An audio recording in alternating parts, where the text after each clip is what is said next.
YouTube, my name is Mesa Sean, and welcome back to another Destiny 2 news video.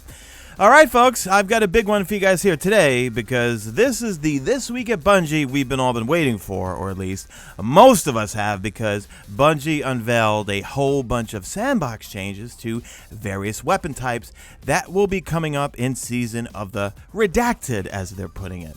So, let's get into this news video, guys. If you enjoy it, hit that like button, subscribe if you're not a subscriber, and if you really want to help the channel out, become a channel member by clicking the link at the top of the description. Alright, let's get into it. Before we get into the actual weapons update, or weapon balancing that we're going to get, they just give us an update on the Empyrean Foundation. And they say here, you've strategized your investments, brought riches to our dear friend the Spider, and smashed 6 goals faster than we could have imagined. Here's an update on your shared progress, and you can see the image on screen. Whether you've been donating or investing, this has been a community-wide effort from the get-go. However, Bungie, you got to change it so that when you donate, you press the button or whatever key you're on, and it goes much quicker. It's really annoying. Anyway, your combined efforts are paving the way to success.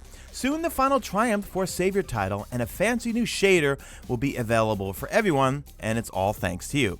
And I have a feeling once we reach that goal, we'll probably get that new story mission called Worthy that's in the database, and I think is going to be a precursor to whatever's happening next season. So let's get into all of these sandbox and weapon balancing changes. Now, I'm going to paraphrase some of this stuff and also just read it verbatim. Let's kick it off with what they have to say. This week, we're putting the magnifying glass on weapons. While swords were given a bit of an overhaul in functionality, other weapon archetypes are seeing some finer tuning. Damage values, ranges, and even reload canceling are on the table this time around.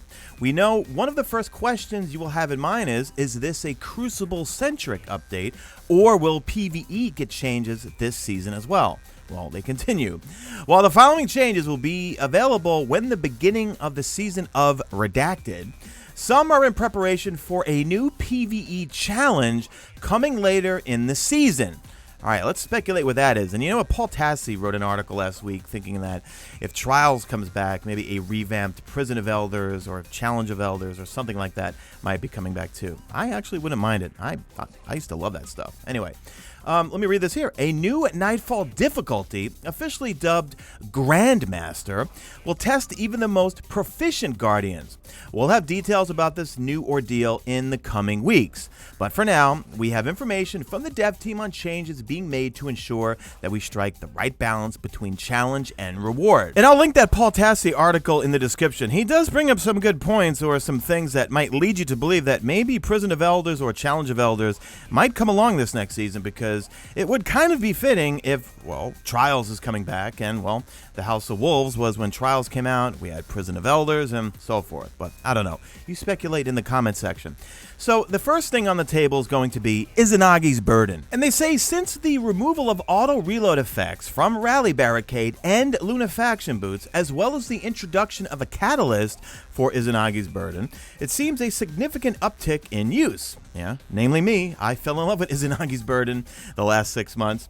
Izanagi's Burden solidified itself with a majority of endgame builds due to its excellent burst damage, sustained damage, ammo economy due to special ammo, and safety due to being a sniper rifle. The Outlaw trait was swapped out for No Distractions to be more in line with the fantasy of the weapon and to ensure the trait on the weapon will still work with Honed Edge. So here's what they're doing. The animation speed of Honed Edge is no longer affected by the reload stat, and Outlaw is being replaced by No Distractions. If you did not know, No Distractions means aiming this weapon for a short period of time will reduce flinch.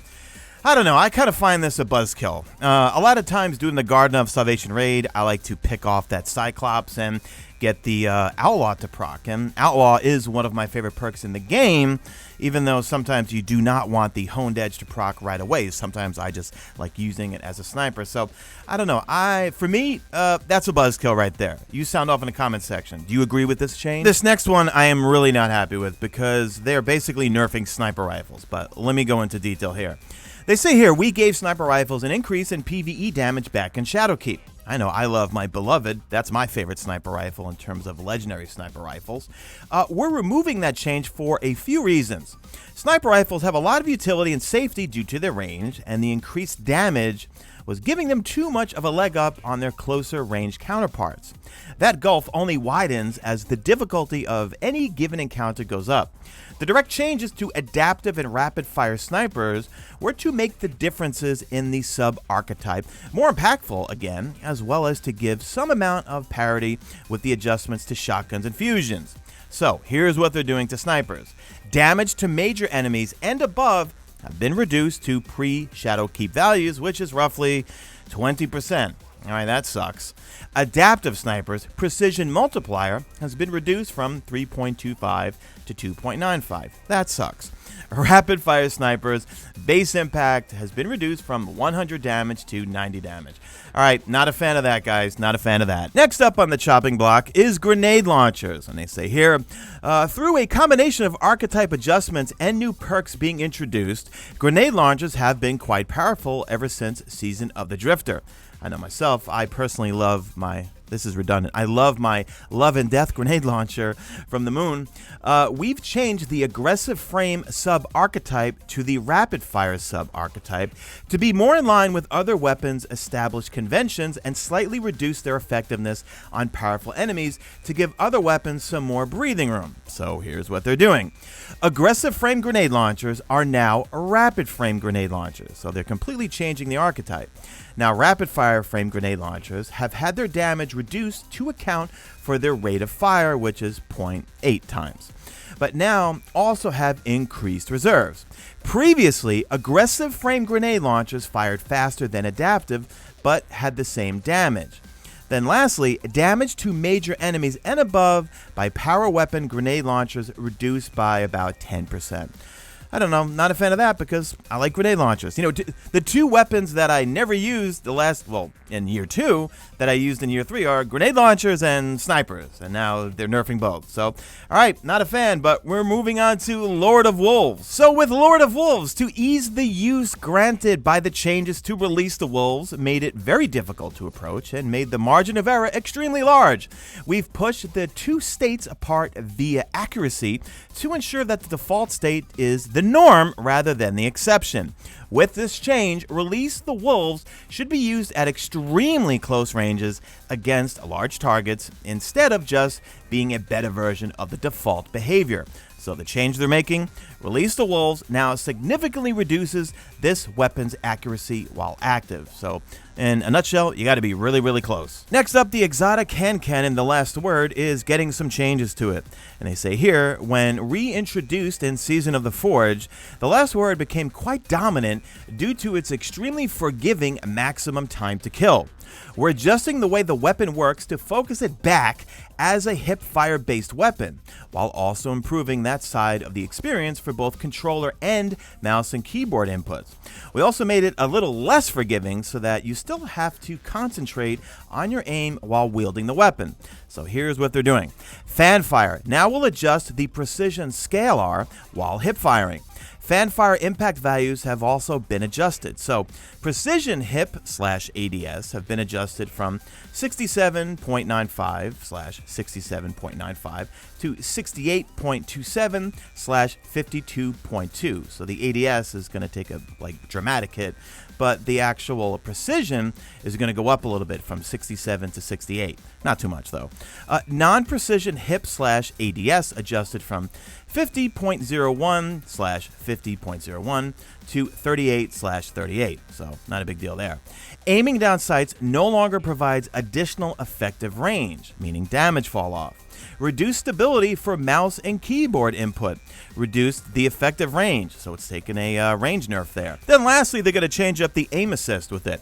To improve the experience, adjusted the way target acquisition is handled while hip firing. So in a nutshell, they really want us to use this weapon as a hip fire gun, not an aim down sight gun. Moving on to shotguns, they're making a couple of changes to them, and let's just run through the changes rather than the reasoning, and you could always read the reasoning down in the description. So first off, the aim assist, target acquisition, for non-slug shotguns has been adjusted to no longer account for precision locations. Also, they say, previously, aim assist could actually cause the player's spread to deviate from the intended aim vector, causing most of the spread to miss. Cone angle is now adjusted on a per sub-archetype basis and is no longer adjusted by the range stat. aiming down sights no longer will adjust effective range for this weapon archetype. Fusion rifles, they're going under the knife too, so let me read this verbatim. Similar to the issue noted above with shotguns, fusion rifles also suffered from some aim assist related oddities that we've since fixed. Most of the changes here are adjustments focusing on higher impact sub-archetype. Backup Plan was an exotic perk in the original Destiny release, and it was placed on a legendary fusion rifles in Destiny 2. Due to them being heavy ammo weapons at the time, rather than special ammo weapons they currently are. When weapons were shuffled around in Forsaken, the perk came along with them, and we've decided to adjust it alongside the archetype itself to have it fall back in line with other legendary perks. Alright, so here's what they're doing. First off, aim assist for fusion rifles has been adjusted to no longer account for precision locations, and it's kind of similar with shotguns. Previously, the aim assist could actually cause the player's volley to deviate from the intended aim vector, causing most of the volley to miss. Next up, damage fall off for this weapon's archetype can now floor at 0.5 times. It used to be 0.75 times. Effective range and the impact of the optics for this weapon archetype have been reduced across the board. Backup Plan, let's talk about that perk. Backup Plan now adjusts the impact to match the rapid fire sub-archetype while active. Charge time is now set to match the rapid fire sub-archetype, which is 0.85 while active. Lastly, we have some changes to auto rifles. So a little nugget that I'm pretty happy about, only because I like auto rifles. I'm tired of using pulse rifles in the Crucible, and I'm unhappy with what they're doing to snipers and also Izanagi's Burden, etc. So let me read this verbatim. Some small tweaks have been made to give auto rifles a small boost in efficacy in the Crucible, though they also will influence PvE.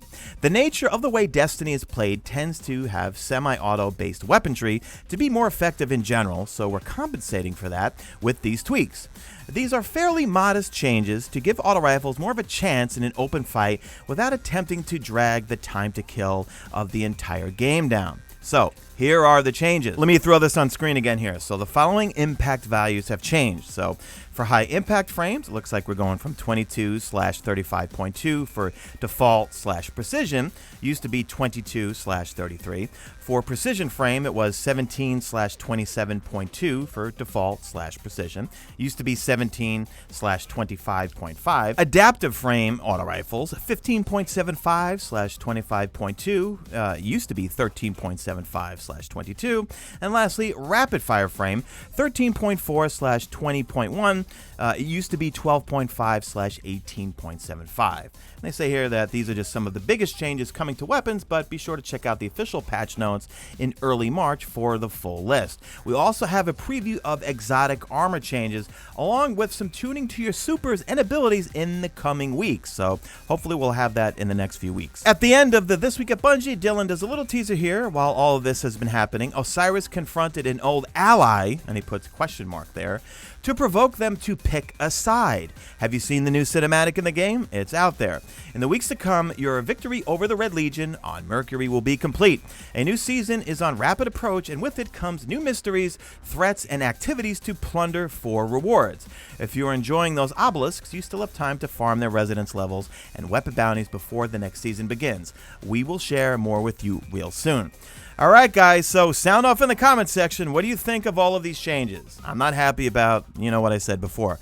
Grenade launchers and snipers, not a fan of. I am happy about the auto rifle changes because I would like to use them a little bit more in the Crucible. But you sound off in the comment section and let me know. Leave me a hashtag made it to the end if you did make it to the end. If you'd like to further support the channel and join an awesome Mesa Army Destiny 2 community over on Discord. And also we've got a bonus perk. Well, there's a number of perks, but one of the perks is a Mesa Army clan for PC, PS4, and Xbox. Click the link in the description or click join on screen if you're watching on a desktop.